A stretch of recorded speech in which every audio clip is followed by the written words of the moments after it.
Well, welcome back to another episode of Devil's Advocate, Truth Edition. I'm your host, Lisa McGrath, and I am all the way in Mexico, enjoying a really nice vacation with my wonderful friend Paula. So I'm going to tell you guys, there's two reasons that I'm going to do this podcast today. Number one, I took an adventure. I never thought I'd ever go to Mexico, and I always wanted to. And sometimes it's getting out of your comfort zone, getting out of your own way in order to, achieve true greatness, because you got to get uncomfortable if you want to succeed in other things. So that's one of the first things. But I'm going to tell you something that I see in Mexico. Super cool. First of all, I had an amazing hotel. I'm at the Princess Yucatan, which is adults only. My significant other's ecstatic about that. It's actually great. You know what? They have volleyball in the pool behind me. They have like open bar. And by the way, if you guys come to Mexico, like their like drink pour ratio is like 3 ounces of alcohol to like this much mix. So be prepared. But here's the thing. So this is what I recognized in Mexico is when I came, I was like, it's really cool. It's amazing. It's hot where I am. And like, we live in Alberta. And like right now there's like, I don't know, like 20 centimeters of snow. It's like minus 15. So I'm going back to that today. So that's going to be fantastic. I miss my babies. So I do. I'm excited to go back for sure. Now, here's the thing. People in Mexico, like as in all the guests, they all come for different reasons. Most of us here are Canadian, which is great. I'm not going to lie. Yeah, Canada. There's a few Americans, a few from Europe, but as Canadians, we seem to dominate this resort. I see people who are in love. I see people who are giving love a second chance or even a third. I see people who are running away from something, not dealing with their problems, just putting them on hold. I see a lot of sadness, a lot of anger, and a lot of love. But what the interesting thing about love is that there's also people here deciding what. And I think the biggest problem is that there are very few and far between in this beautiful country that have true love for themselves. And everyone preaches that, oh, have love for yourself, have love for yourself. There's a reason for it. You hear that if you don't love yourself, you can't love nobody else. There's a reason for it. There's always reasons as to why people feel that way and why they see it, because they've lived it. I lived it for a long time. I recently discovered working with my, strategist and coach that, I was always like, what you see is what you get. This is the least that you get. And I realized that I put on an armor I'm tired of putting on, an armor I'm tired of carrying around. It's heavy. So, it's armor, right? And it's heavy, and all of us do it. We're all like, oh, we can chameleon. No, we just put on different colored armors for different situations and different people. And you know what? It's fucking tiring. It really is. And so when you come to a place like that, the last thing I want to do is just drop all of that in Canada, come to this beautiful place and not really truly be able to enjoy it, because everyone's got to take time for themselves. Everyone's got to just experience it. Because the one thing we all are sharing in this wonderful place right now is that we are all sharing an experience, but what it is to us is different for everyone. So I get to share the experience of just knowing what I love, truly understanding it. I sat out and watched the sunrise yesterday. It's my brother's birthday yesterday, and I went out. I wanted to catch sunrise. I could send him a picture of the sunrise. And same with my daughter. My daughter likes sunrises, and her birthday's next Friday. So they're exactly a week to the day apart. It was like everything that we had done on the trip. I'd gone to Tulum and looked at the ruins and gone and swam in the caves and this and that. We went snorkeling. I'm not going to lie. I'm not a big snorkeler. Don't like open water. Even though it was an inlet, like there's things that can hurt me. So I'm not going to lie to you. Like I have a massive fear of the ocean. But you know what? I went in, I tried, saw some fish. They swarmed me. A little bit of a panic attack. Just decided, you know what? I'm going to deuce it out here. Sorry. So I just went, and my girlfriend, she loves that kind of stuff. And the last thing I wanted to do was ruin that for her. I didn't want to be like, oh my God, should I do this? You're going to go out with me. I'm a grown woman. I'm like, you know what? I'm having a panic attack. I'm struggling with this. I don't like open water like this. It's always been a bit of a fear system as an adult. The only thing that can get me past that fear is if my children are in trouble inside that water. Other than that, I just was like, you know what? I'm just going to gracefully bow out. I'm going to go do my thing, and I'm going to let her enjoy it. And then she gets out, and she's like, I was looking for your body. my body's here on land where it's safe. I don't got to worry about some nurse shark, nibbling at my shit. So I was bugging her. I was like, listen, I was already scared to go in the water. And then you're like, listen, time of the month just came. I'm like, so you're going to go chum up the waters for us and see what happened? Ew. She laughed her ass off. She's got a great personality. But yeah, so, it was interesting anyways, because I did all these things and I sat at sunrise. And I was like, it was a moment to reflect everybody that I love and everybody that I miss. And that beautiful moment, just taking it in and thinking, I wish my children were here. I wish my partner was here. I wish my brother was here. My mom was here.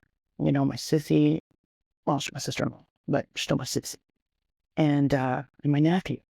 I wish those people were here with me to take this in. Texted my brother happy birthday and waited, and he got back to me pretty quick because we're on the same time zone right now. And he was like, he texted me back. We were just chit chatting, and I was like, let's do this for the big birthdays. He turns 50 and my daughter turns 16 right around the same time. So the same year. So it was a big birthday. So I was like, Jesus Christ, fucking my phone's going crazy. So it was interesting because I was like, let's do it up in Mexico. Let's just get a great big family shindig. You bring your family, bring my family, we bring mom, we bring, his wife's parents because they're amazing. And we're always with them when we go to Ontario. And so, my brother was down. He was like, I dig it. Let's do it. It's stress-free. We're in a 5-star all-inclusive. And I'm going to tell you guys, do it. 5-star all-inclusives. They're very reasonable. And we're at the Princess and get treated like princess, right? Like they do everything for you. And you know what the nice thing is? They're super nice. I went to Playa del Carmen. Beautiful city. It's cute, little town, whatever. It's a little town. Super cute. Love it. It's got a nice ocean off of it. Obviously, we're all around the ocean. You're like, come on, Lisa, I know your geography. I'm Canadian, I do. All the American friends are going to be like, what? Why are you rude? Yeah, it's uncensored. Come on now, you can take it. But it was beautiful, but it was funny because we my girlfriend Polish is like, let's go off the beaten path and go to Walmart. And I'm like, we're still fucking Walmart when they're away in another. Oh, we do. Why? Because we're cheap. And so anyway, so we did. And we, some people were nice, but like when we were in the Walmart, it's almost like Walmart has a stigma. Like even in Canada, it's almost like welcome to Walmart, get your shit and get out. Same thing in Mexico, except for they look meaner. Not gonna lie, they look really mean. It's almost like the zero patience for you. But then I'm like, you know what? They got these in Canada and the States. So I'm like, is it really that they're mean, or is it because they're working at Walmart? I'm just asking for a friend. But everybody here's been super nice. I find if you try to learn their language and converse with them in their language, even though a lot of them are bilingual, they appreciate that. And why shouldn't they? They come to Canada and they go to the States for vacations or for a better life. And our expectations are ridiculous that we have for people coming from other countries. So we're going to visit theirs. We should at least attempt to learn their language, at least converse with them to a certain extent. You don't have to learn a whole bunch of words, but the basic words I think are it's respectful. Just kind of coming and expecting them to just do everything and just understand us fully. I can appreciate that, but we're in their country, right? We're in Mexico. They're not in the States and they're not in Canada. We're in Mexico. So we should attempt to show them the same respect and courtesy. We actually kind of, our expectations are ridiculous. They're astronomical. Canada's a little bit more easygoing, but it doesn't mean we don't got rednecks there. I'm from Alberta. It's like, I make the joke while I'm out here. I'm like, I come from Alberta, which is like, if you were to do the equivalency for the States, it's like Texas. And everyone's like, yeah, accurate. Anybody from Canada is like, yeah, Alberta is like the provincial state. Yeah, Texas. It's true. We're very Texan. We like our beef. We're all about oil. We're all about big cowboy shit. People are like, oh my God, but there's electric cars. Maybe in some of the metropolises, but most of us that are in the rural areas or even like the suburbs, we're like, we all drive trucks. We're all like, listen, our carbon footprint is not as big as lithium batteries. So we're going to keep driving our trucks. You know why? Because they pull shit. And when we need to haul and when we need to pack up our trucks, I'm like, I don't have to worry about my truck not having the capability of doing it. You see that? You saw that Cybertruck thing? That guy was hilarious when he's like, "Are you driving a big boy truck?" It was like, he's like, "Well, you got some water and some moss." And I'm just like, oh my God, I put like rock in mine, like slate and pallets of, you know, ice melt or whatever. Like, I'm hauling a hell of a lot more than that. And sometimes it's probably a little bit over my capacity for my truck, but I'm not going far, but still it's going to hurt it. But I know it's going to make it. You know what I mean? You're not like, what's happening? So anyway, it's interesting to be down here. And then if you pay attention, people watch, you actually see a lot of running away. There goes my girlfriend. She's running to the beach. Speaking of running, but yeah, I think it was just an amazing vacation. I inspire everybody to come and do it, and learn a little bit of Espanol and converse with them and let them know that you respect them enough to come to their country and try to communicate with them accordingly. I don't speak enough Spanish. My kids speak more Spanish than I do because they go to a school that is mandatory to learn Spanish. I should probably learn Spanish a lot more, considering I speak French. So, I mean, I understand French better than I speak it, but I still have the accent. I trick people.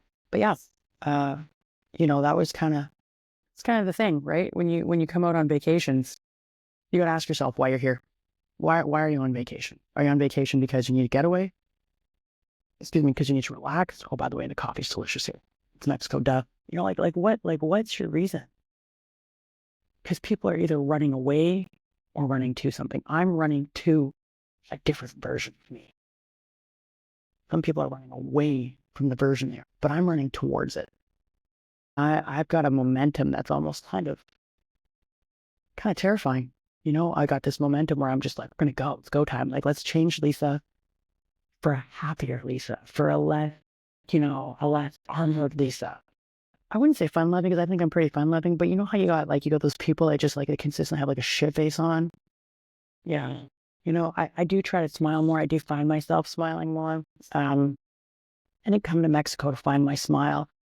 I came to Mexico to get myself out of my own way and to make sure that I understood the reasons for why Lisa is the way she is, to come out of her comfort zone, to experience another country, to go into the ocean, to just push myself just a little bit, to have some incredible experiences that I get to share with people. And I'll share some cap cuts with you guys and make some videos of my trip. I think I already have. But it's incredible, period. Just period. So the next reason that I'm on here is that beautiful, see palm trees, see the sun. I don't know, it's like blood. Hope everyone's on metric. Like 28 degrees out here. To the Americans, I think it's like high 70s, low 80s, something like that. Don't quote me, something like that. Anyway, so the other thing is that, so when I'm going back home, there's tons of snow, and most people have a freeze thaw aspect. So let's remember in condo to pay attention to how high your heat is, especially if you guys are snowbirds. Make sure you have someone checking your residence. Make sure your water's turned off, and make sure your house never goes below between 15 and 16 degrees, ever. Now remember, if you keep it at 15 or 16 degrees and we drop really low, your furnace is going to be working extra hard. So you got to make sure that you've got a good furnace in place or that you've got someone checking your residence. Just in general. Now, for people in condos, turn your water off to your unit. Like I said, put your thermostat to about 16 degrees and make sure someone's checking your residence as well. Because in case someone else didn't follow the direction and, there's a leak in your unit, you want to be able to get that fixed. You want to be able to have a contact. So always make sure, especially in condo, that if you're going away, you're a snowbird, that you are giving your management company, somebody that runs the building, maybe a building operator, a contact of who who is your selected person to come and check your house so that they can call them and say, hey, there's a problem.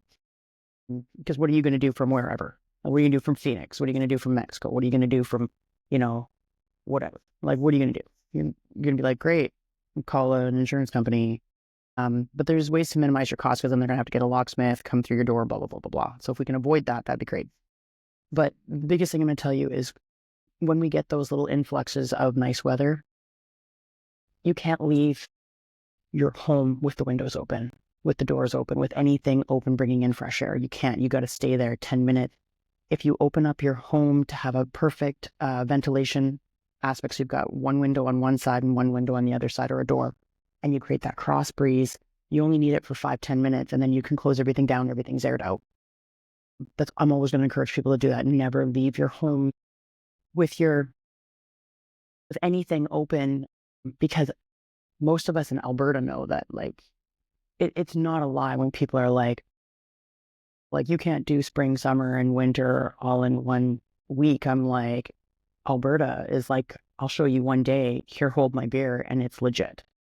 It does. Like, I've gotten up and had to use heat and defrost my windshield, to taking off my sweat top and being in like a t-shirt and having air conditioning on, back to sweat top and back to my sweat top and like my winter jacket and freezing and my defrost on, all in one day. So, and we all know that. So most of us should. However, it absolutely floors me how people forget how to drive. Like, we should have had snow like a month ago. And it's like, everyone's like, oh yeah, there's snow, I don't know how to drive. I actually don't drive the first, maybe one day it'll prove me wrong, but so far it's proven me right. So I set up accidents for that reason. People are getting crazy.